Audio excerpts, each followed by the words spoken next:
Hi student, good morning. I hope आप लोग स्वस्थ होंगे, मस्त होंगे। यूट्यूब चैनल से शेयर विद जॉब में आप लोग का हार्दिक स्वागत है, अभिनंदन है। आज का जो टॉपिक है, आज जो क्वेश्चन लाए हैं एमसीक्यू क्वेश्चन है और वन लाइनर क्वेश्चन है, और इसमें जीआईसी क्वेश्चन पूछे गए हैं। जो पेपर हुआ था जीआईसी में, उससे क्वेश्चन कुछ पूछे गए हैं, तो इसमें मेंशन किया गया है।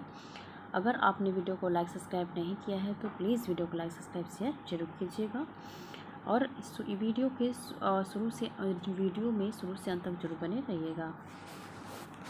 इधर बीच हमने या कोई भी वीडियो अपलोड नहीं कर पाया था, हेल्थ इशू था, तो आज थोड़ा सा स्वास्थ्य सही हुआ है तो हम वीडियो अपलोड कर रहे हैं। चलते हैं अपने क्वेश्चन की ओर। क्वेश्चन है कि गर्भकाल की प्रारंभिक अवस्था में रेडियस एवं एक्सरे किरणों के प्रयोग से शिशु में हो सकता है क्या? हो सकता है माइक्रोसेफाली नामक एक रोग होता है जो हो सकता है। नेक्स्ट क्वेश्चन है कि हीमोग्लोबिन किस प्रकार का प्रोटीन है? तो संयुक्त प्रोटीन है।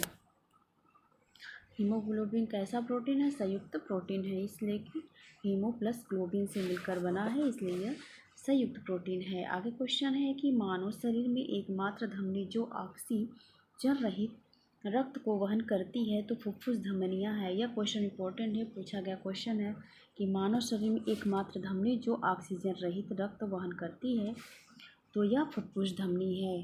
कौन सा धमनी है? फुफ्फुस धमनी है। क्या है? इसमें ऑक्सीजन नहीं होता है, रक्त का वहन करती रहती है। आगे क्वेश्चन है कि मेयोनेज़ में अंडे की भूमिका का उदाहरण है। तो मेयोनेज़ में अंडे की भूमिका का उदाहरण है, कैसा उदाहरण है कि इसका पायसीकरण का अभिकर्ता क्या है?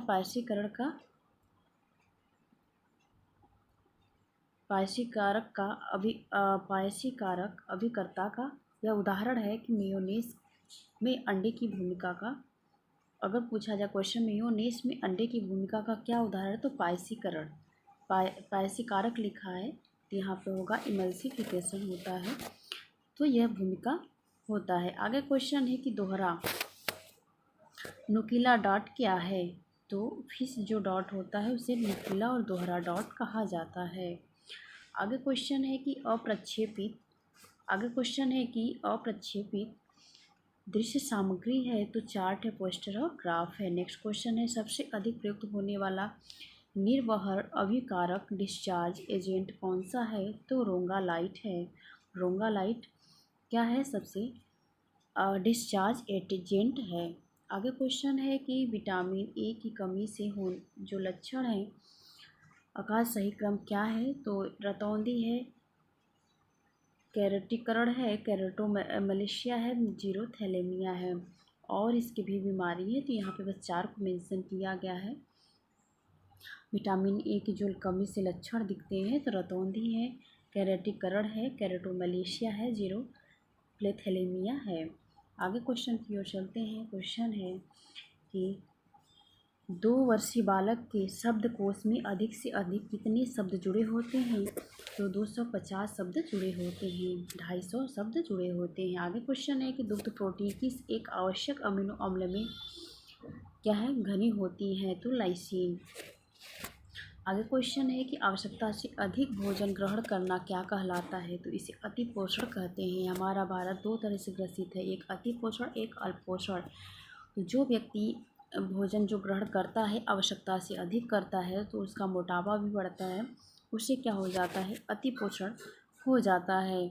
वह भी एक तरह की बीमारी है, जिसे अल्प पोषण है वो भी एक तरह की बीमारी है।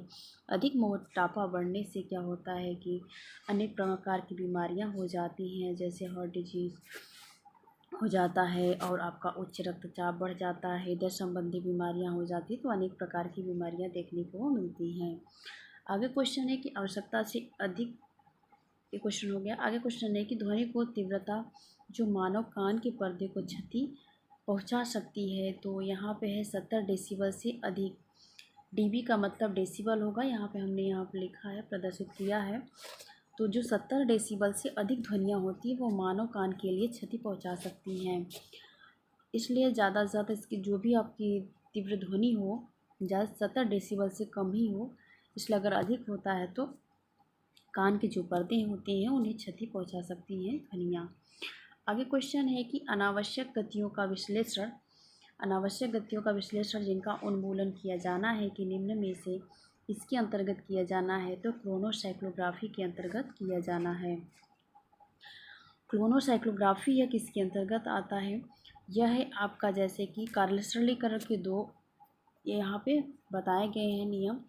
एक है आपका क्या है कि औपचारिक, एक अनौपचारिक। तो औपचारिक के अंतर्गत अगर आपका आएगा तो मेमो मोशन के अंतर्गत यहाँ पे है कि क्रोनोसाइक्लोग्राफी, उसमें बताया गया है गतियों का विश्लेषण जिनका उन्मूलन किया जाता है, ऐसे निम्न में से किसके अंतर्गत आता है? तो क्रोनोसाइक्लोग्राफी के अंतर्गत आता है। आगे है क्वेश्चन कि गुजरात के अवरोधक छपाई वाले वस्त्र को क्या कहते हैं? तो अजरक कहा जाता है। ये भी क्वेश्चन पूछा गया है, ये एनसीईआरटी से क्वेश्चन है। एनसीईआरटी में क्वेश्चन मिलता है कि गुजरात के अवरोधक छपाई वाले वस्त्र को क्या कहते हैं? अजरक कहा जाता है। नेक्स्ट क्वेश्चन है किस अवस्था में भ्रूण की लंबाई, ये भी क्वेश्चन पूछा गया था, किस अवस्था में भ्रूण की लंबाई क्या है आधा इंच से 2 इंच तक होती है? तो यह भ्रूण की अवस्था की भ्रूण की जो अवस्था होती है इसमें उसकी लंबाई कितनी होती है? आधा इंच से 2 इंच तक होती है। आगे क्वेश्चन है कि सैद्धांतिक रूप से बर्तन धोने का कार्य रसोई घर के किस केंद्र में किया जाना चाहिए? तो ये भी क्वेश्चन पूछा गया है जीआईसी में, किस केंद्र में होना चाहिए? तो तैयारी के केंद्र में होना चाहिए। बर्तन धोने का जो वहाँ पे व्यवस्थाएं होती हैं वो तैयारी के केंद्र में होना चाहिए। आगे क्वेश्चन है कि ब्यूटाइलेटेड हाइड्रोक्सी एसिलसोल जो होता है इसे कहते हैं BHA है, तो क्या है? यह एंटीऑक्सीडेंट है। आगे क्वेश्चन है कि फलों एवं सब्जियों को उनके भार में 50% तक सुखाकर फ्रीजिंग करके संरक्षित करना क्या कहलाता है? तो किसी भी खाद्य वस्तु को हम क्या करते हैं, खाद्य सामग्री को हम सुखा देते हैं, 50% उनका पानी सुखा कर उन्हें संरक्षित करते हैं या फ्रीजिंग करते हैं, तो वो जो प्रक्रिया कहलाती है डिहाइड्रोफ्रीजिंग की प्रक्रिया कहलाती है। आगे क्वेश्चन की ओर चलते हैं। आगे क्वेश्चन है कि जापानी पुष्प सज्जा में सो किसे प्रदर्शित करता है या किसके सूचक हैं? तो मनुष्य के हैं। यहाँ पे जैसे कि 3 भागों में बांटा गया था जापानी पुष्प सज्जा को, तो यह क्या है? एक ऐसे है, यहाँ पे बताया गया एक सीधी लाइन है, एक यहाँ से ऐसे लाइन है, एक ऐसे लाइन गई थी। तो क्या है यहाँ पे सीन होगा, ये क्या है 90 अंश के कोण पे दर्शाता है। सीन है, सो है, यहाँ सो है ये, और यहाँ पे हाई की है। इस तरह 3 तरह की क्या है टहनियाँ दर्शाती हैं, सीन, सो, हाई की। तो जो यहाँ पे सो है यह मनुष्य को दर्शाता है। ये जो सो की जो आपकी सीन है, सो की जो टहनी है ये मनुष्य को दर्शाता है।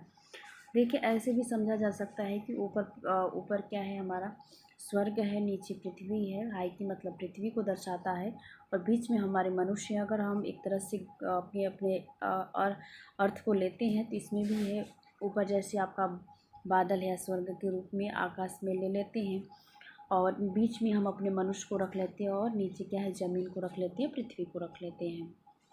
इस तरह अगर हम 3 भागों में बांटते हैं तो पहली जो ऊपर वाली डंडी होती है 90 अंश के कोण पे बनती है, और यह क्या स्वर्ग को दर्शाता है सीन।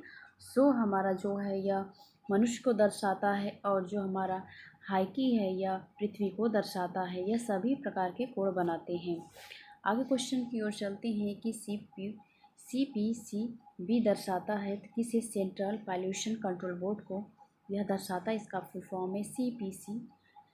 C से सेंट्रल, P से पॉल्यूशन, C से कंट्रोल और B से बोर्ड। आगे क्वेश्चन है कि ग्रामीणों का बहुआयामी विकास सरकारी सहायता द्वारा ग्रामीणों के प्रयत्नों एवं प्रयास से करना किसका उद्देश्य है? तो सामुदायिक विकास कार्यक्रम का यह उद्देश्य है। आगे क्वेश्चन है कि चलते हैं क्वेश्चन की ओर। क्वेश्चन है कि सामुदायिक विकास प्रसार शिक्षा किसके द्वारा विकसित की गई है? तो लिंगस के द्वारा विकसित की गई है। आगे क्वेश्चन है कि स्वस्थ तन का स्वस्थ मन में गहरा रिश्ता नाता है, यह शारीरिक विकास के किस नियम में बताया गया है? तो यह किस विकास के नियम बताया गया, तो सहसंबंध के नियम में बताया गया है कि स्वस्थ तन का स्वस्थ मन में गहरा निशान आता है। आगे क्वेश्चन है कि कार्य के समय को मापने का एक उदाहरण है, तो समय अनुसूची के द्वारा हम कार्य के समय को मापते हैं। आगे क्वेश्चन है, प्रसार शिक्षा में एक्सटेंशन शब्द का सर्वप्रथम प्रयोग किसने और कब किया था? E.V. बोरहिज ने किया था 1894 ईस्वी में। आगे क्वेश्चन है कि सामान्यतः मीठी सौंफ एवं सुपारी में कौन सी मिलावट की जाती है? ये GIC का क्वेश्चन है, तो शुगर सिरप है। आगे क्वेश्चन है कि जीवित भेड़ से निम्नलिखित किसकी कटाई की जाती है? तो फ्लेश से। ये जो सामान्यतः मीठी सौंफ की सुपारी से है, तो यहाँ पे ये आयोग ने माना था शुगर सिरप को। यहाँ पे आंसर की में शुगर सिरप का है, ये आंसर टिक हुआ था। ये सामान्यतः जो सौंफ होती है और जो मीठी सुपारी होती है उसमें मिलावट शुगर सिरप का किया जाता है। आगे क्वेश्चन है कि जीवित भेड़ से निम्नलिखित किसकी कटाई की जाती है? तो फ्लेश की कटाई की जाती है। फ्लेश जो ऊन होता है यह जीवित भेड़ से उतारा जाता है। सीपी का आहार दिया जाता है, ये भी क्वेश्चन GIC का है। सीपी का आहार दिया जाता है, तो पेप्टिक अल्सर के उपचार में सीपी का आहार दिया जाता है। उच्च रक्तचाप के लिए उन लोग का आहार अलग होता है। सीपी का आहार जो होता है ये पेप्टिक अल्सर के लिए होता है। आगे क्वेश्चन चलते हैं। आगे क्वेश्चन है यहाँ पे ये बुने हुए वस्त्र का इतिहास अगर क्वेश्चन पूछा जाए कब प्रारंभ हुआ था, तो 1930 ईस्वी में प्रारंभ किया गया था। आगे नेक्स्ट क्वेश्चन है कि प्रथम ऐसा कौन सा बुना हुआ रेशा नहीं है, मतलब बुना हुआ नहीं है रेशा, वो कौन सा रेशा है? तो टापा वस्त्र है। आगे क्वेश्चन है फिग वृक्ष कहाँ पे टर्की में देखने को मिलता है? आगे क्वेश्चन है कि टापा वस्त्र किस तरह की छपाई होती है? तो इसमें ब्लॉक छपाई होती है और इसमें बिना यह क्या है, बिना बुना हुआ वस्त्र होता है। आगे क्वेश्चन है कि इसकी स्कर्ट की, ये क्वेश्चन है इसका आंसर नहीं है। नेक्स्ट क्वेश्चन है कि यहाँ से क्वेश्चन है कि बिना बुने हुए वस्त्र के प्रतिपादक कौन है? जो यह वस्त्र तैयार किया जाता है तो इनके प्रतिपादक कौन है? तो यूनाइटेड स्टेट में 1950 के मध्य क्रिलोनियन थे। क्या है? क्रिलोनियन थे। आगे क्वेश्चन है कि आग ए रवा का अर्थ है, तो बहता पानी है। ये भी क्वेश्चन आया हुआ है GIC में। आगे क्वेश्चन है कि कच्छ की कढ़ाई के लिए प्रयोग की जाने वाली जो सुई है उसका क्या नाम है? तो अरही सुई है, जो कि हम कच्छ किरण की जो कढ़ाइयों का प्रयोग किया जाता है तो वहाँ पे अरही सुई का प्रयोग करते हैं। आगे क्वेश्चन है कि प्राकृतिक तंतु में सबसे निर्बल रेशा कौन सा है? जैसे कमजोर रेशा कौन सा है? तो ऊन है। आगे क्वेश्चन है कि रंगों का हल्कापन व गहरापन क्या कहलाता है? वैल्यू कहलाता है। नेक्स्ट क्वेश्चन है कि कांथा विशिष्ट वस्त्र है, तो कांथा कहाँ का वस्त्र है? बंगाल का वस्त्र है। आगे क्वेश्चन है कश्मीर किस कढ़ाई के लिए प्रसिद्ध है? तो कसीदा के लिए प्रसिद्ध है। नेक्स्ट क्वेश्चन है सिलाई करते समय उंगली की रक्षा के लिए किस साधन का प्रयोग करते हैं? तो थिम्बल का प्रयोग करते हैं। जब हम क्या करते हैं, कपड़ा बनाते समय, सिलाई करते समय या तुरपन करते समय हम अपने क्या है कि उंगलियों में थिम्बल का प्रयोग करते हैं। वह एक एल्युमिनियम जैसा उसका बना होता है। उसको पहन लेने से क्या होता है, हमारे हाथ उंगलियां जो हैं सुरक्षित रहती हमारी क्या है, उंगलियां सुरक्षित रहती हैं। सुई है जो कि हमारे स्किन पे टच नहीं हो पाता है, तो इसलिए हम थिम्बल का प्रयोग करते हैं। तो आज के लिए इतना ही। आई होप आप लोग को ये क्वेश्चन जरूर पसंद आया होगा, तो प्लीज़ वीडियो को लाइक सब्सक्राइब शेयर जरूर कीजिएगा। आज के लिए इतने ही। Thanks for watching.